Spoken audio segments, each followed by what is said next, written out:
به طرف آتش دوزخ به سختی برده میشه.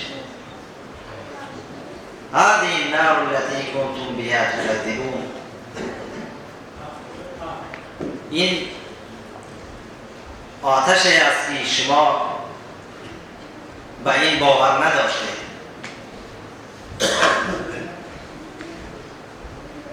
کافر و کسانی که قیامت را و کتاب و حساب را باور نداشتند، در این روز به سختی آنها را به طرف آتش دوزخ میبرند و میگویند و به آنها گفته می شود که شما این روز را باور نداشتید، این همون روز است. افسحر هذا ام انتم لا تبصرون. آیا این سحر است یا که شما نمیبینید؟ با آنها گفته می شود در روز قیامت که آیا این هم سحر است یا که شما نمیبینید؟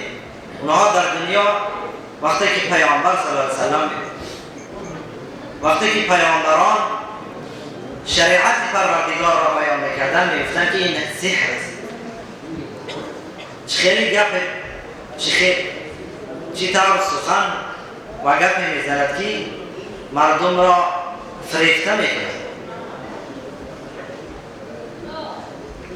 مردم را فهم میکند، کلامی سحر آمیز دارد. به پیامبران چنین چیزهایی میگفتند.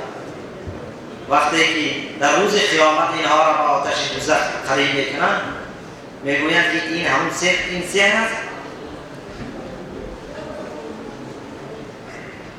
یا که شما نمیدیدید یا شما نمیبینید، همچنانی که در دنیا نمیدیدید حقیقتی پروردگار و حقیقتی دین پروردگار را شما نمیدیدید، حقیقتی گفته های پیامبران را نمیفهمیدید. آیا در آخرت هم چنین هستید؟ با اونها به طور توبیخ و سرزنش پرسیده میشه.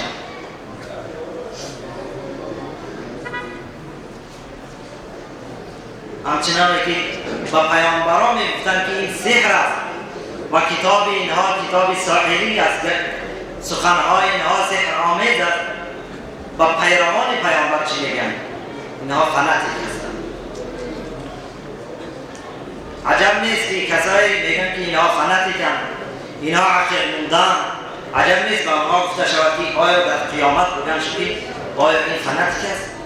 وقتی که اونها را به عذاب پروردگار قریب میکنند. آیا این عقل موندگی است؟ این کلمه هایی که به پیامبران میگفتند و کسانی که به پیروان پیامبر چنین بگویند عجب نیست که با آنها هم چنین چیزهایی گفته شد. اصلوها فاصبروا او لا تصبروا سواء علیکم. با آنها گفته می شود که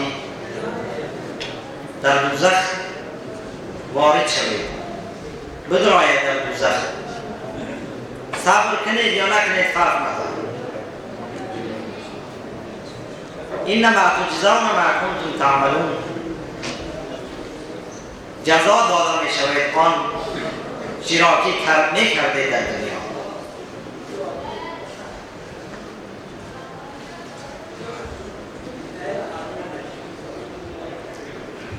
ان المتقین فی جنات و نعیم. این آیت های که گذشت در وصف کسانی بود که به قیامت باور نداشتند، به پروردگار باور نداشتند، به پیامبران باور نداشتند.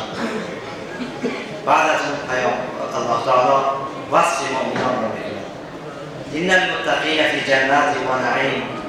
کسانی که از خدا میترسند اونها در باغها و نعمتهای پروردگار هستند. در روز قیامت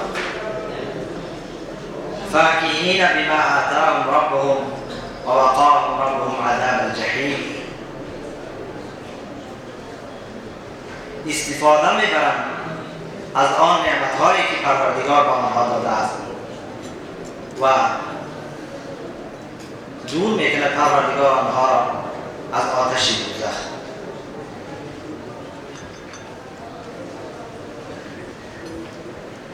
کلوا واشربوا هنیئا بما کنتم تعملون.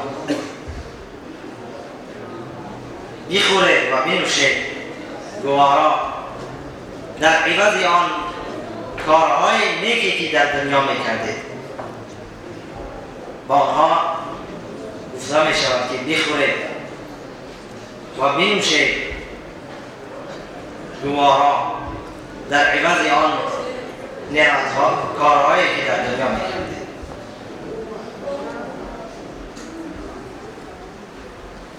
متكئين على سرر مصفوفة وزوجناهم بحور عين. تکیه میکنم بر تخت‌هایی که کنار هم چیده شدند. وزوجناهم بحور عین و قریب کرده میشوند از بحورهایی که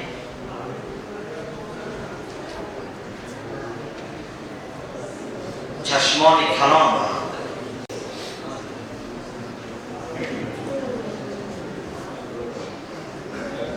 اسم فاعل در گاه با فعل مضارع ترجمه میشود. متکئین علی سرر مصفوفه، تکیه میکنند اینها در روز قیامت اهل جنت علی سرر مصفوفه، بر تخت‌هایی که در یک ردیف گذاشته شدند. و زوجناهم بحور عین و خرید میکنیم اینها را بحورهایی که چشمان کلان دارند.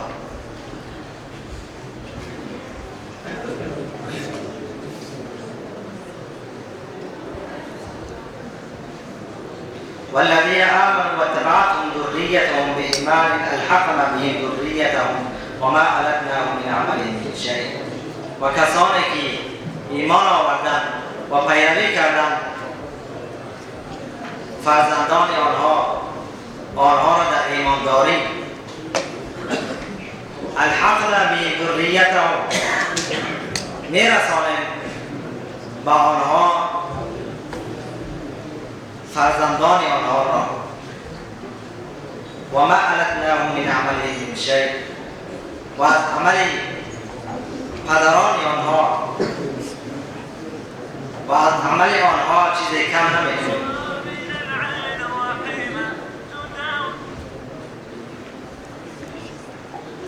و ما علتناهم من عملهم من شیء كل امرئ بما كسب رهین.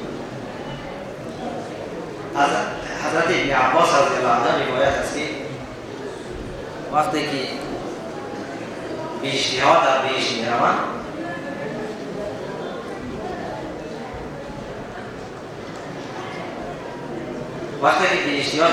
می‌روند بعضی از آنها می‌پرسند که فرزندان ما در کجا هستند؟ زن فرزند پدران ما در کجا هستند؟ اونها میگویند که با آنها گفته می‌شود که اونها در درجه پایین‌تر از شما هستند.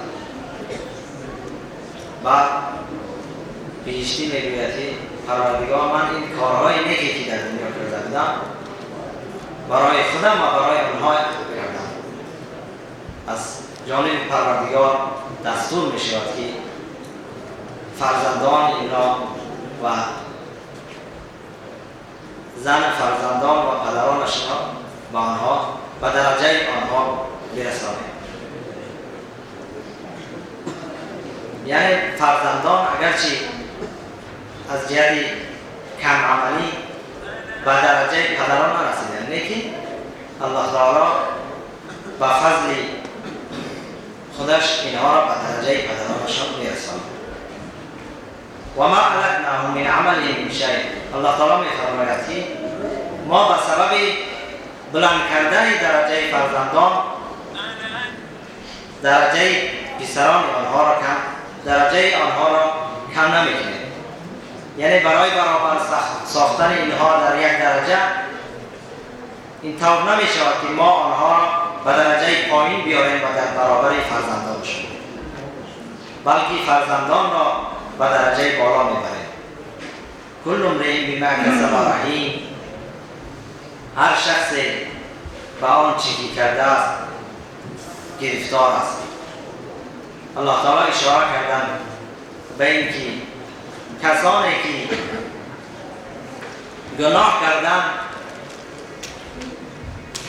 به سبب گناه کردن آنها، گناه آنها در گردن دیگران مانده می شود. لیکن در آیه قبلی الله تعالی فرمودند که اگر پدرها، اگر انسان وقتی خودش عملی نیک میکنه به سبب نیکی خودش پسر آن و فرزند آن هم درجه بلند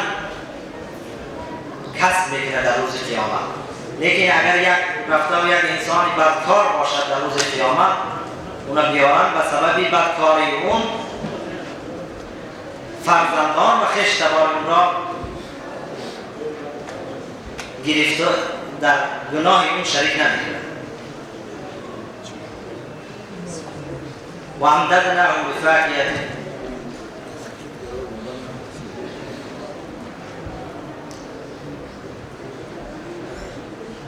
و امددناهم بفاکهة و لحم مما یشتهون. صدق الله العظیم. این باش ترجمه کوتاه چند از آیت‌های سوره پنجم. خداوند باز زمانی داده ما را بالاتر بگردونه. اگه وقت کمتر دستیش کمی بسکنه. داره که جمعه ابراهیم جان هستن و قیامله دارید در ایتم شد. یا از داره. بعد ما دیدم که کم کم خوش بود لسه تو فقی یعنی خوشگویا داره چاول میشه. دیگه او شعر بود که ما با فیلم 3 شعر نیست خلاص شد.